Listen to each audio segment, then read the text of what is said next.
ब्लाऊजचा back साईडचा डाच असाच घेत आहे का, मला कमेंटमध्ये नक्की सांगा. चला बघूया शॉर्टमध्ये.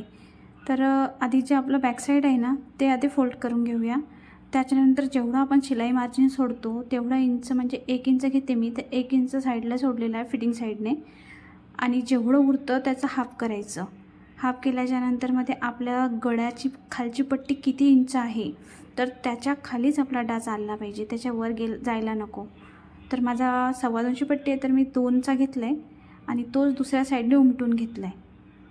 म्हणजे असं फोल्ड करून घ्यायचं, त्याच्यावरती थोडंसं प्रेस करायचं किंवा थापटायचं. त्याच्यानंतर मध्ये तो तिकडे उमटून जातो आणि त्याला क्लिअरमध्ये परत खडूने ओढून घ्यायचं. आणि ते आधी रेष दिसते ना, ती रेष मी आधी आखलं होतं त्यामुळे दिसते. तर बघा, अर्धा इंचावरती आपल्याला शिलाई मारून घ्यायचं आहे, जिथं आपलं संपतोय तिथपर्यंत.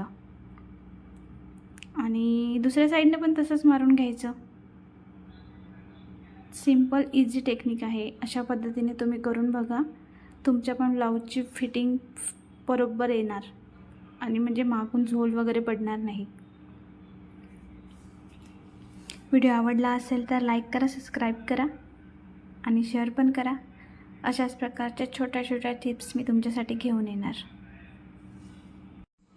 मला कमेंट करून सांगा की तुम्हाला कोणत्या ब्लाऊजची कटिंग पाहिजे आहे. जी पाहिजे आहे त्या साईजची पेपर कटिंग आपण नंतरच्या व्हिडिओमध्ये टाकूयात.